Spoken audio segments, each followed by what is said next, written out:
Hey, how's it going? Welcome back. My name's Griffin. This week we're going to be doing something a little bit different. You may or may not know that a pedal that I really like is the Fairfield Circuitry Shallow Water. And I made another video about this pedal, which I'll link in the description. But in this video, we're going to try to recreate this pedal using plugins in a DAW. So if we look over here at the screen, I've got this audio track, some simple Rhodes piano chords.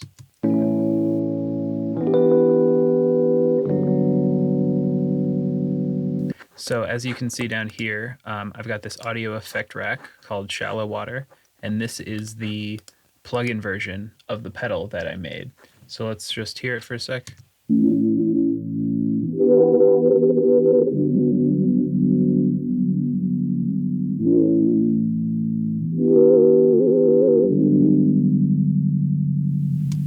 Cool, so the Shallow Water is made up of couple different components. There is the low pass gate, which is basically a low pass filter that opens up when it's responding to dynamics. So the louder you play, the more the low pass filter opens up. And then it's got the random modulation. It's basically a chorus and vibrato pedal with these kind of bursts of random modulation. And then the other part is the preamp, the volume knob. So I tried to capture those different elements into this audio effect rack here, and I'll show you how I did it by making it from scratch. The first thing I'm going to do is get an audio effect rack going,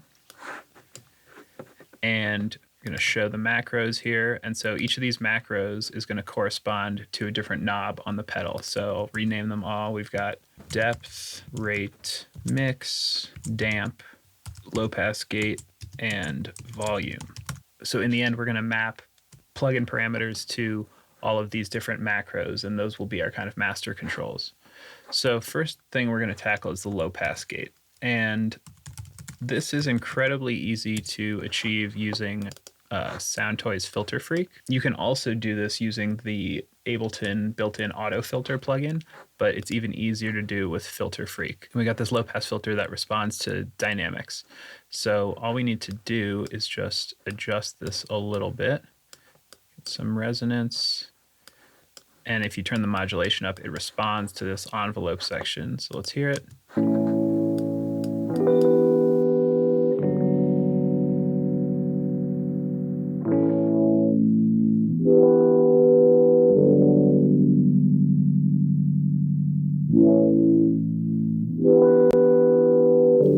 So the filter is responding to the dynamics, which is basically exactly what we want. Yeah, and that just requires some fine tuning of the threshold, the modulation sensitivity, and you can put the resonance kind of where you want. But this is basically what the low pass gate sounds like on the pedal.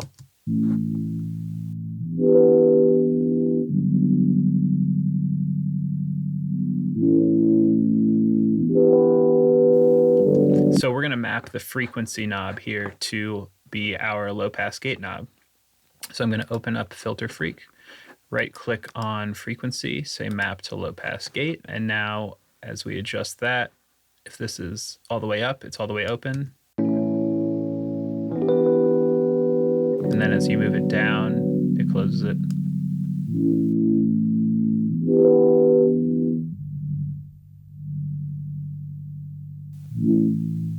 Cool. So that's pretty simple, right? Now the next part is the modulation. And this is a little bit more complicated because we're dealing with random values. So the way I did this was I used this Max for Live tool, it's LFO tool, and I actually used two of these. The first one I set to random. So it's going to output random values, and then we're going to map this first LFO to the second LFO, and it's going to affect the depth. As you can see, the second one is still a sine wave, but we're getting some randomized stuff happening. Now, the thing about the shallow water is that the way it kind of works is like kind of very subtle or almost no modulation. And then there are these bursts of faster modulation. And then the more that you turn the damp knob up, those kind of sharp bursts become smoother. So right now, this is still too much like a sine wave because we just want basically a straight line. We want no modulation except for those bursts that happen when the first LFO triggers it. So the way I dealt with that was I brought this offset down to 0. So now this second one here, you can see it's just straight in the middle, and then except for some modulated things happening. And as we turn the rate up, those little bursts of modulation get a little sharper, which is what we want. So we'll leave that for now. The modulation plugin that I used is RC20 Retro Color, but you don't have to use that. You could use the Chorus plugin that's in Ableton. I just use this because it's a little bit more tweakable. I'm going to take away all of the modules except for the wobble one, put this up the middle here, and we're going to want 100% wow, 0% flutter. Turn this flux thing down. Now let's just hear what RC20 sounds like, just like this.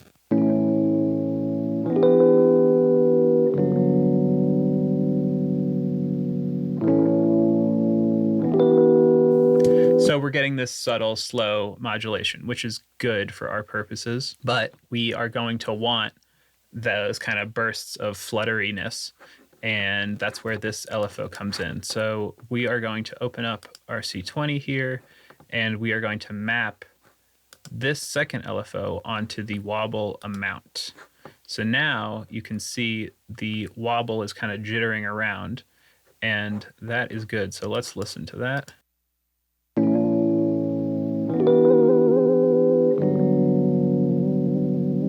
So that kind of random wobbliness is what we're looking for.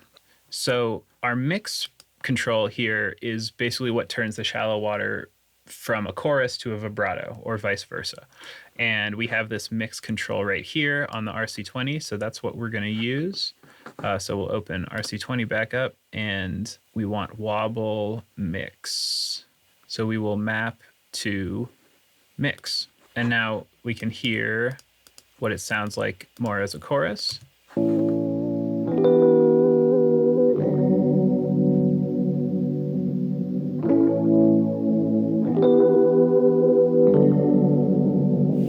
But the interesting thing about the shallow water is that the mix knob also affects the low pass gate. So we're going to close Retro Color here and open FilterFreak back up, and we will also map this mix to the mix control. So now if we turn low pass gate down,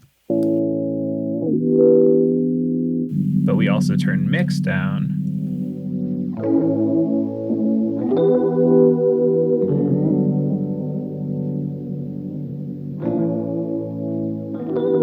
you get less of that underwater effect when it's more of a chorus. Okay, our rate knob is going to be the rate of the first LFO, because that's how quickly it's telling the second one what to do. We will map this to rate. And then what I did for the damp knob was I mapped both of these smooth controls to the damp.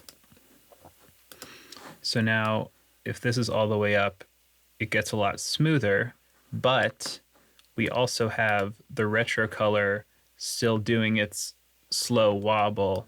So here I'll show you with damp all the way up.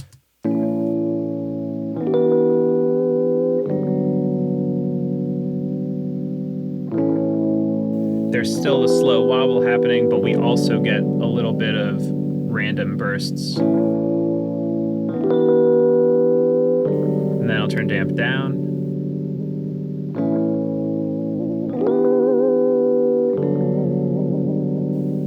And then it becomes much more jittery. So then our last two parameters, depth here, if we open up RC20 again, we can't use the wobble control as our depth. So I decided to use the magnitude control up here for our depth. So we're going to map magnitude onto depth, and then this will make it so that at 0, there's no modulation at all.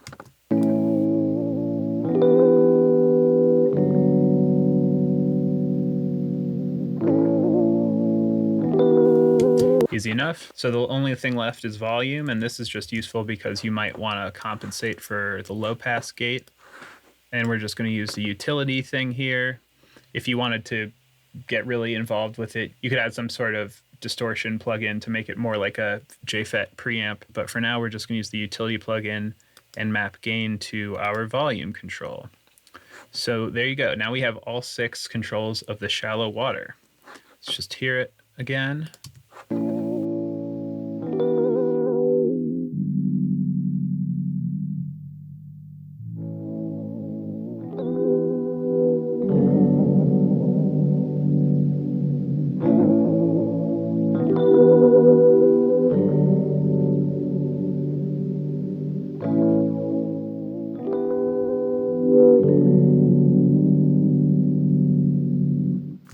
So the last thing you want to do here is just rename this Shallow Water and save it.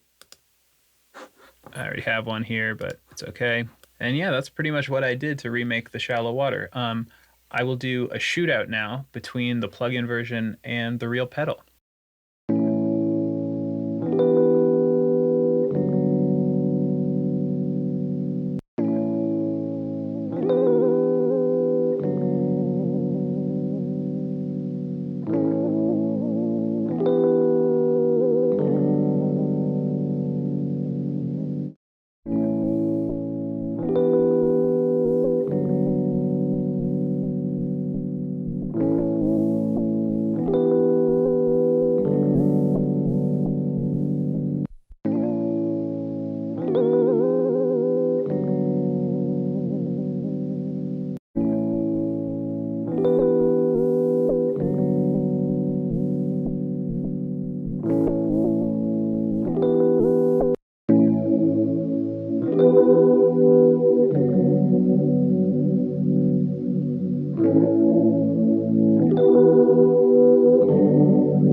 Okay, so takeaways from the shootout, they both do similar things, right? But the pedal seems to have a little bit more subtlety and also a little bit more extreme modulation at the same time. So like those pulses of modulation, they seem to pitch bend more than what my plugin is doing. And the chorus on this actually seems more subtle than the chorus in the RC20.